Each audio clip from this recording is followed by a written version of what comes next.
Hiya, how you doing? Jimmy here. Well, it's March 2021 and we're coming to the end of a crappy winter. I'm sick of sitting here in the flat all the time. But today doesn't look bad actually. It's looking a lovely day. So the question is, do I put the kettle on and watch Minder, or do I get ready and do something outside? Actually, I've already made my mind up. I got an action camera not so long ago, and it's a Crosstour CT9900, and it comes with all these bits, loads and loads of bits, and I don't know what to do. So I'm gonna get myself ready. We're gonna go on a bike ride and try out my new action camera.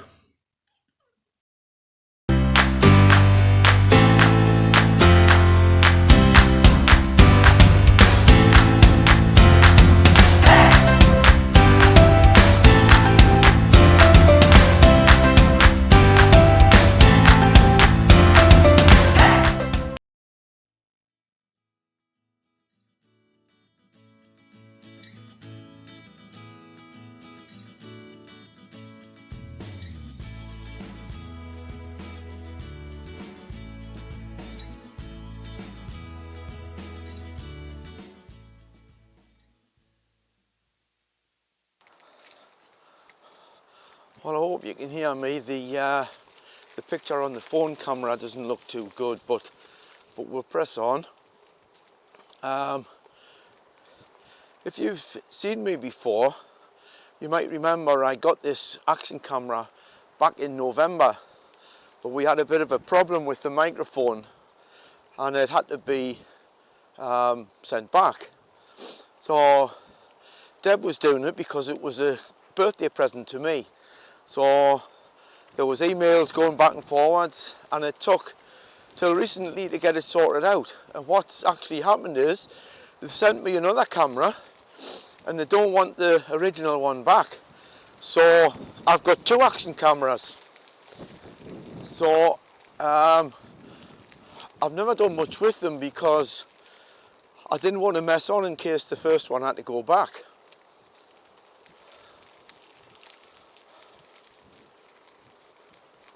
Thank you. Thank you. So this is the first chance I've had to take them out, and again I haven't read the instructions. Typical bloke. Only read the instructions if nothing else fails, if everything else fails. So we'll see what today brings.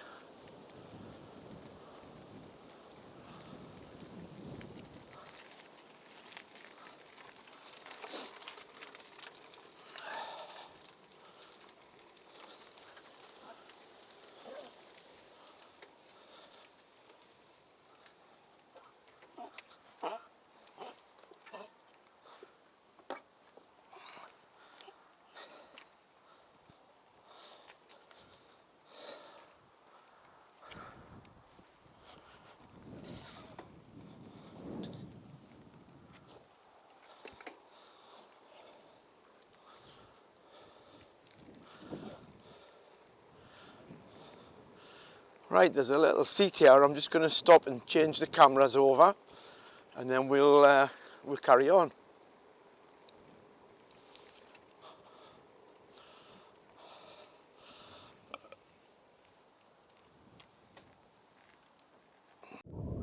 Okay, I've just stopped to swap the cameras over, try a different way, and then we'll crack on again.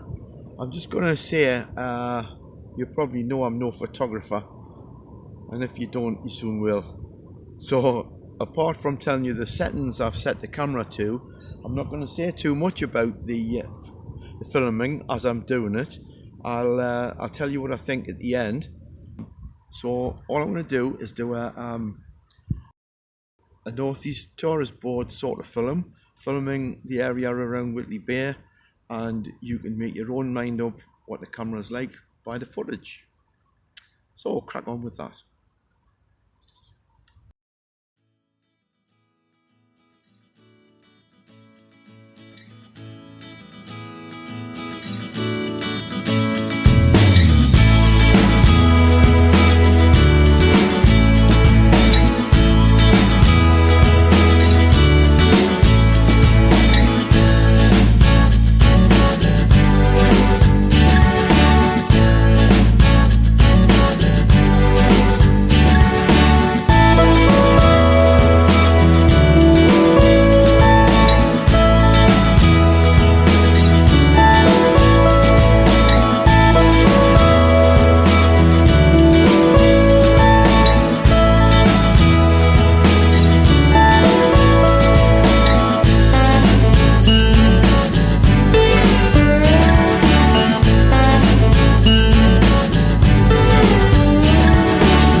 Okay, I hope this is recording because there's no screen for me to look at.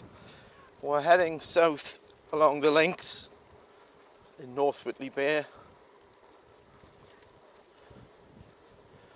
We're heading towards Rendezvous Cafe, which is a well-known cafe if you're not from this area, but it's closed at the minute for a facelift.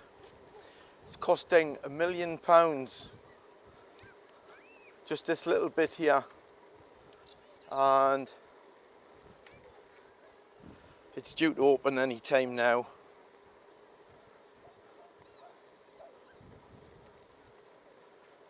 But I don't think we can get through.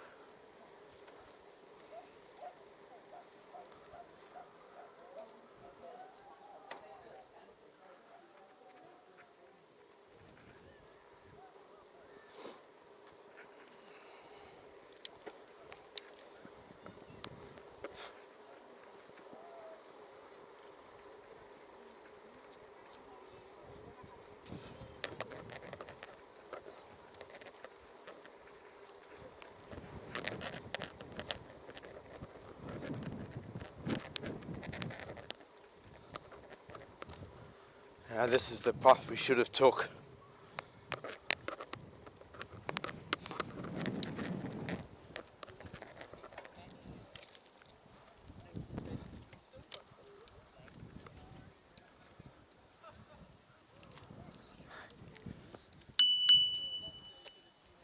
Thank you.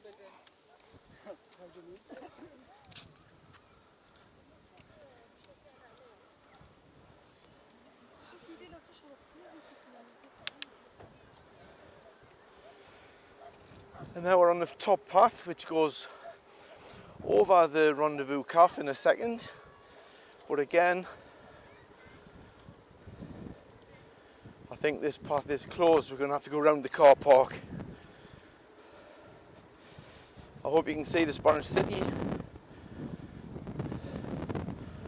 which is where we're headed now.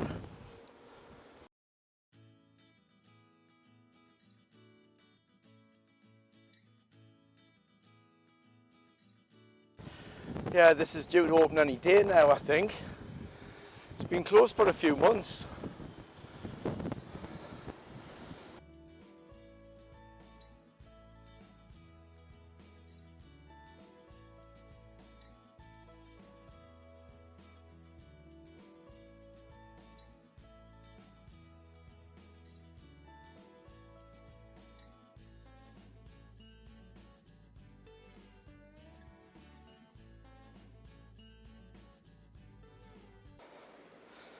Well, we went over a few quite big bumps there, so if the picture is steady, the electronic image stabilizer would be working. In fact, this ground is a bit rough as well.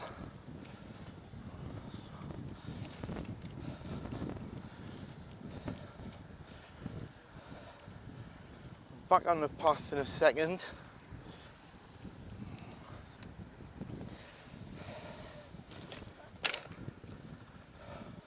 Now we're heading towards the Spanish City. The original Spanish City was built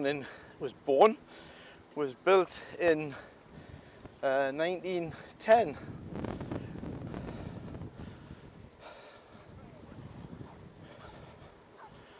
And it was a bit more like a fun fair than it is today. I remember it actually. I remember the ghost train and the dodgem cars and the roller coaster. Not that I'm a fan of roller coasters, but I do remember it, which is unusual for me. I can't remember what I did yesterday normally. Spanish City was closed in 2000 because it came into a state of disrepair.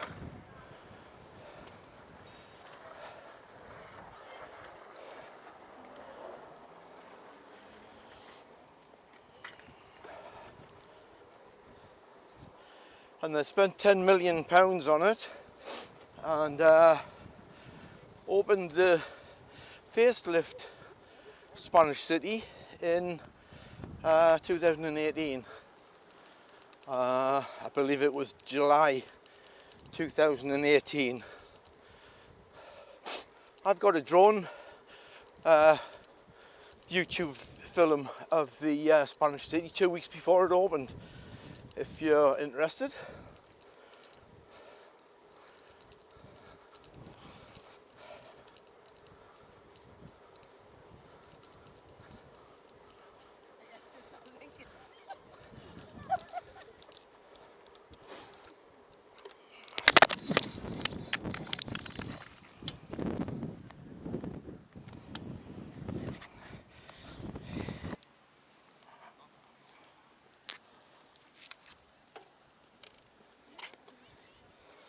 Well, first accident, but the camera bounced and it's working okay. I haven't played it back to see what the footage looks like, but the OBV will need some modification. The OBV being the outside broadcast vehicle.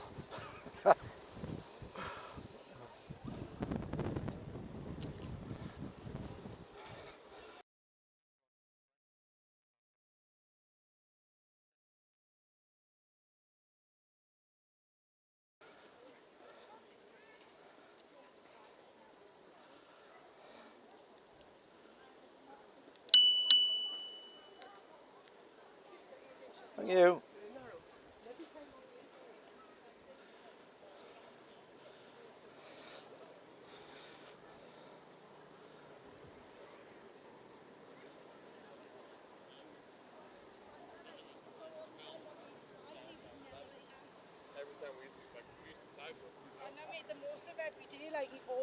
Right, we're past the Spanish City now and heading south towards Browns Bay.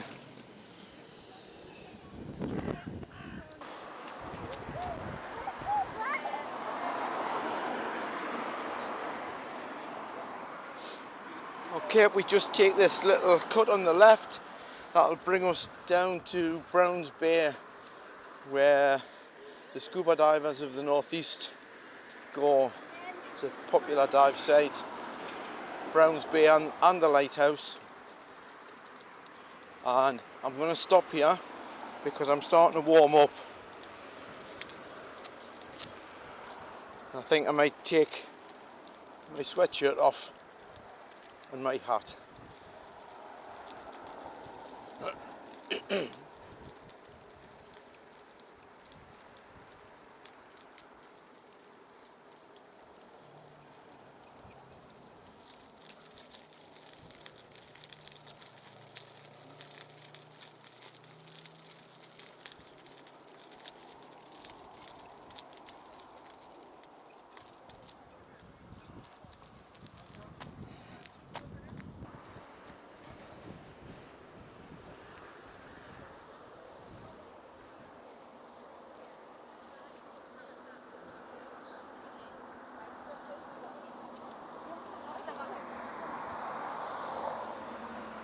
Well, I don't know if you can hear me, it's quite windy. Just leaving Browns Bay. And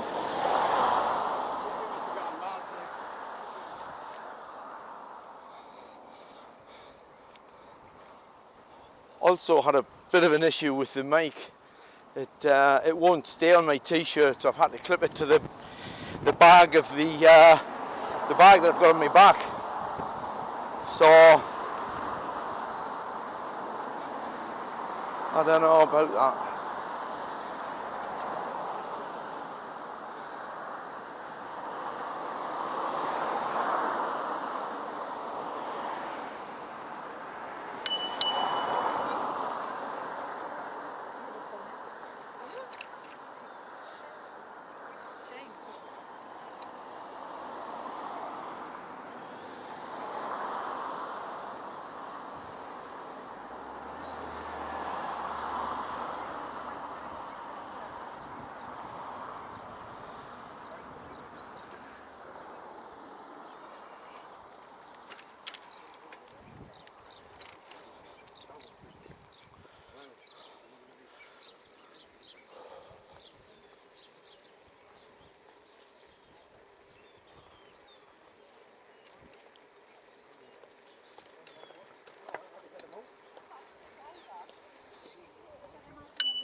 Yeah, is he all right?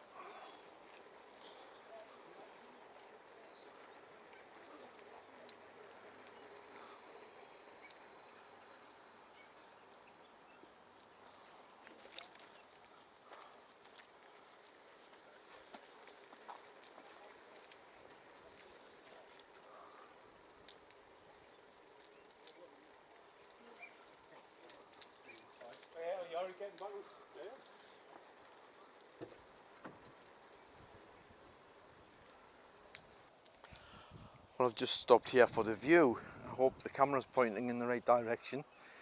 This is the north side of Crosstour Bay, where all the kayakers and paddle boarders go. And we're going to have a look at it from the other side in a second.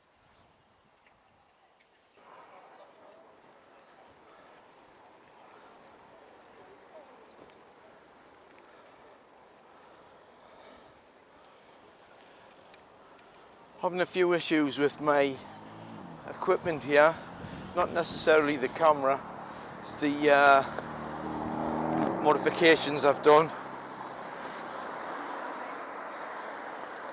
Now we're just heading up to, I'm going to go on the road, there's too many people on the path, and for everybody that's going to send comments about me riding on the path, all of the paths I've been on so far are dual purpose paths.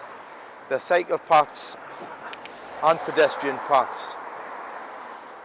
Now we're just coming up to the Dove Marine Laboratories.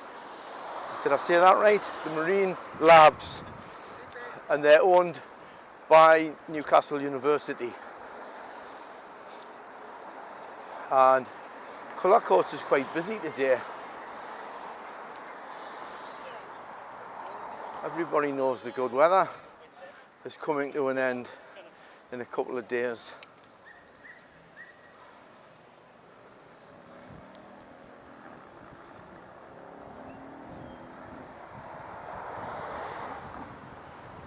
So we'll get back on the path.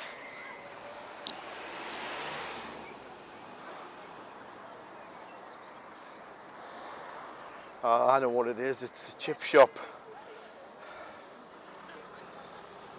The northeast is very well known for our chip shops. And that's a good thing, I know.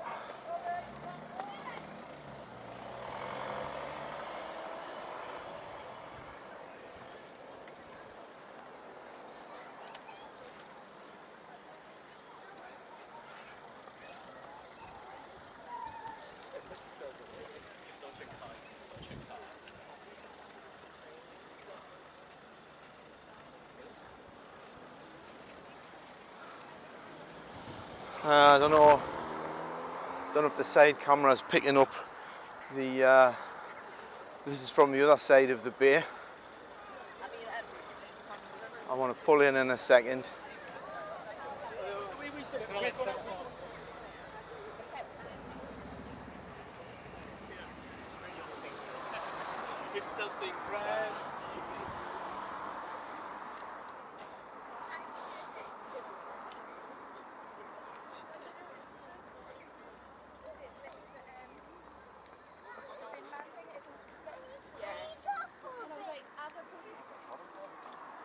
Alright, we'll go down here, it's a bit quieter.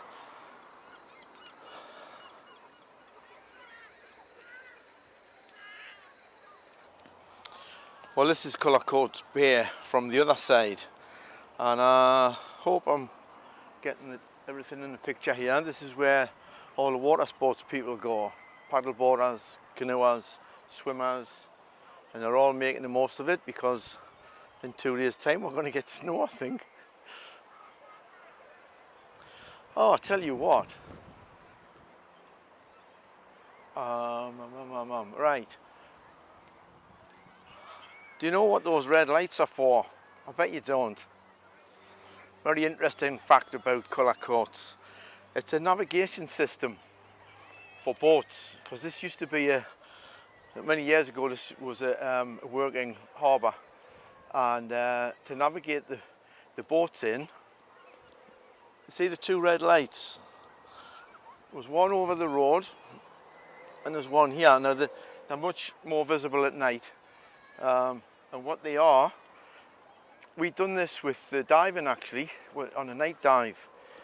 When we went on a night dive, sometimes you can't see the exit point. When you surface in the dark, everywhere looks the same. So to find the exit point, we had somebody on the surface, on shore,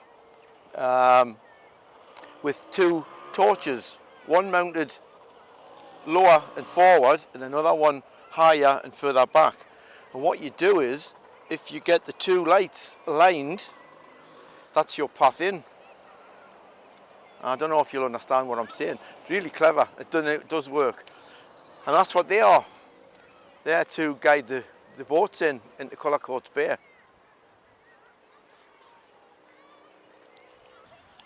Right, we're still at Cullercoats. I'm just looking, I'm not sure if I got the two red lights in, because, as I say, there's no screen, which is a bit of a bugger.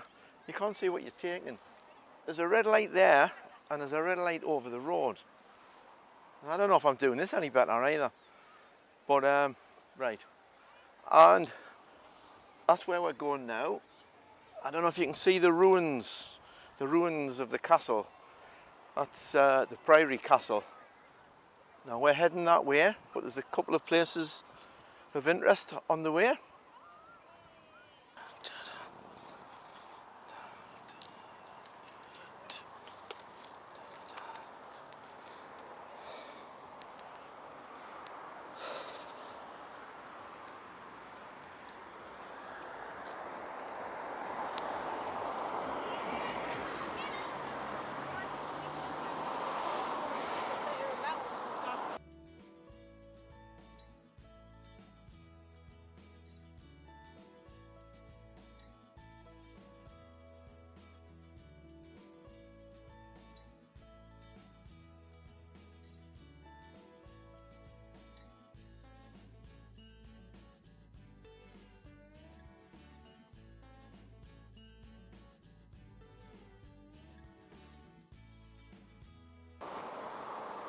And the beach that we've got on the left here is called Long Sands Beach, and it's where all the surfers go.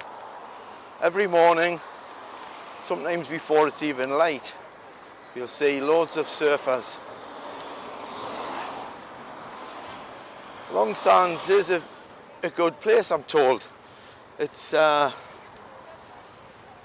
venue for the British National Surfing Championships. Some of them are held here.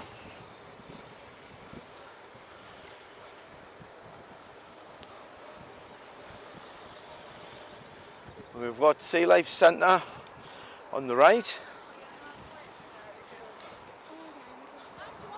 and if anybody's seen my video about the Sea Life Centre when I cleaned the shark's cage out when I was a scuba diver, that's where it was.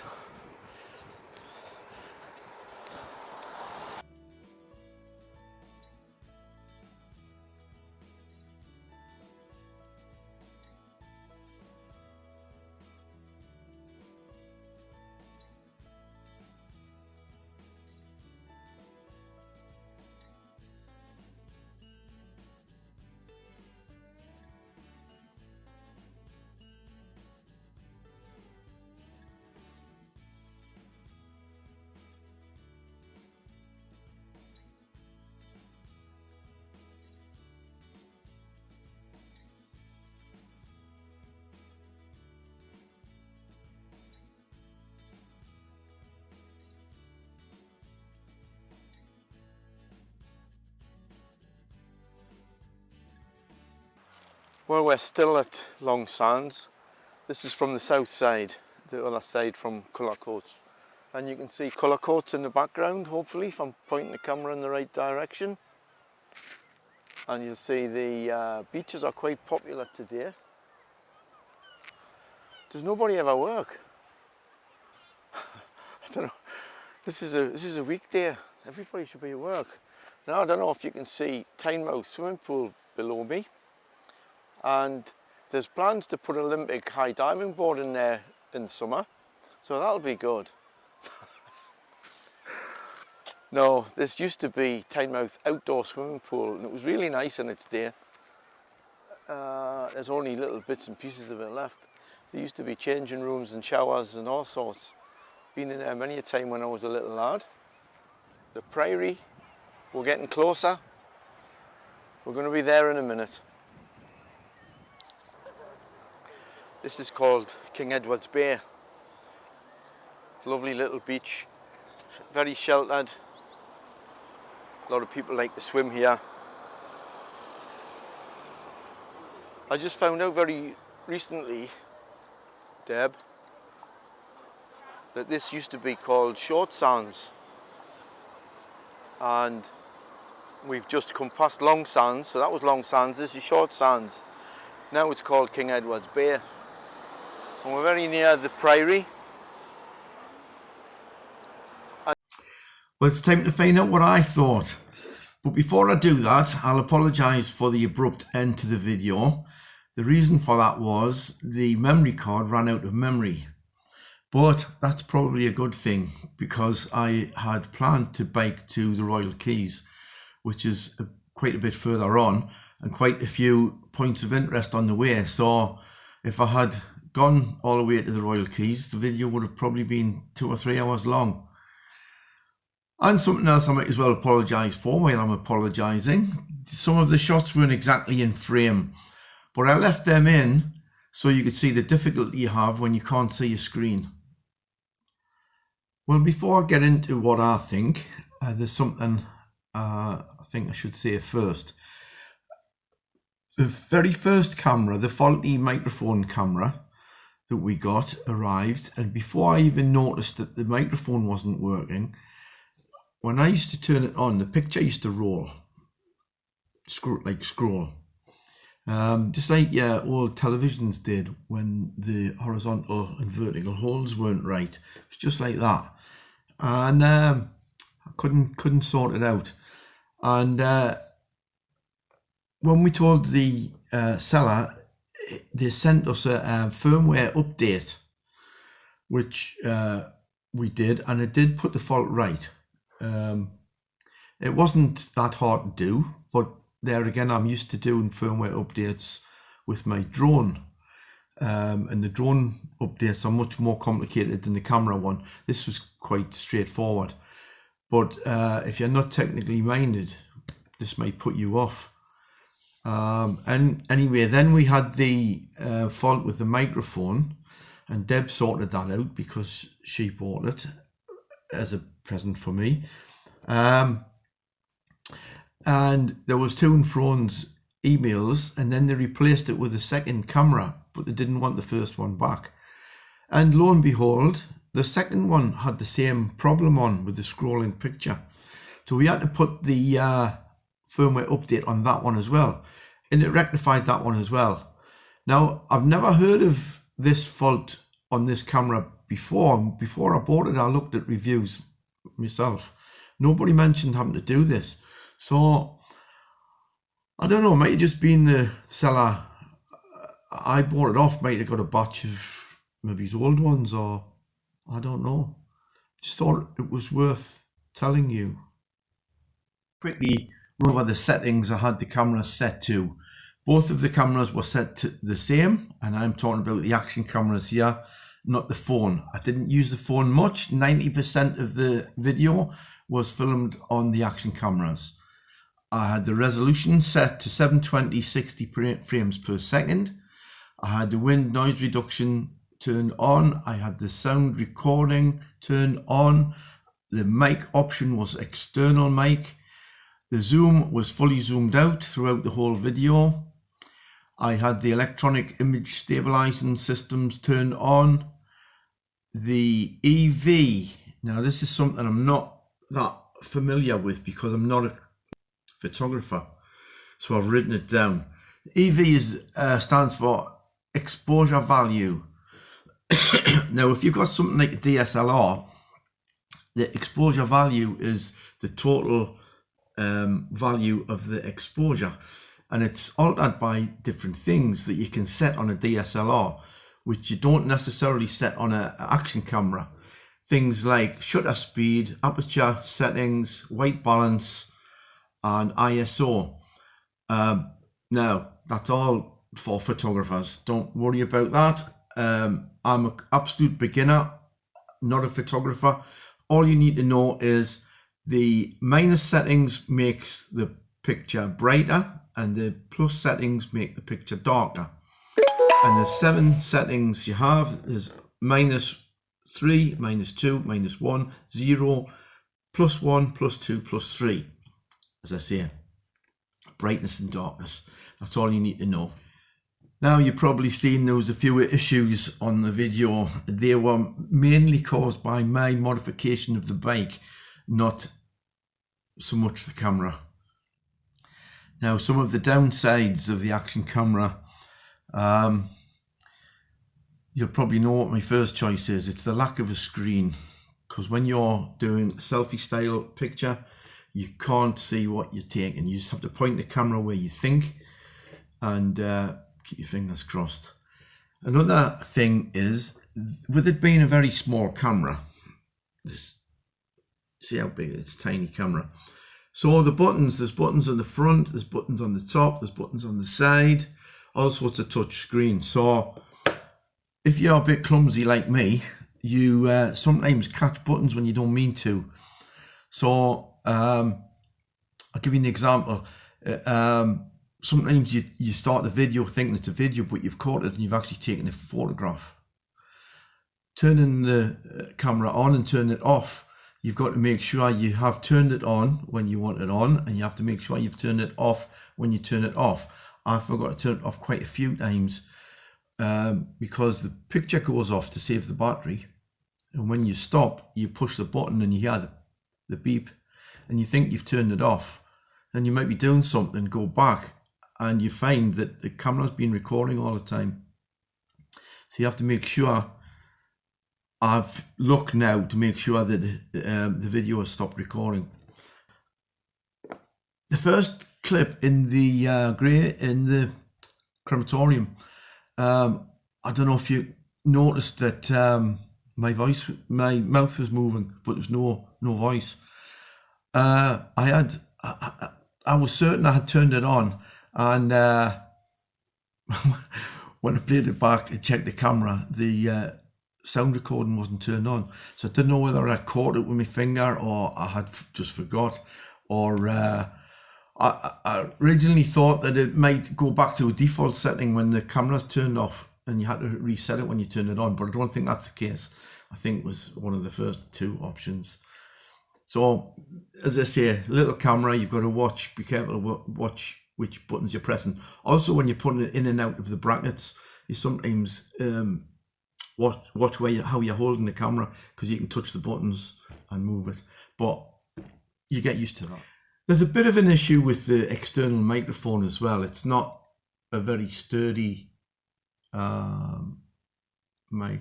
See the tiny little pin? I can't imagine that lasting long with me. And the clip doesn't clip onto your t-shirt. It clips onto your coat, all right, or your strap of your bag, all right, but it doesn't clip onto your t-shirt. And the lead's not that long. It's only about 4 or 5 foot long. But these are all minor things. It's not the end of the world. Now coming to the upside, it's a very intuitive camera. It's very easy to use, easy to work things out. I still haven't read the instructions, but you can work it out dead easy.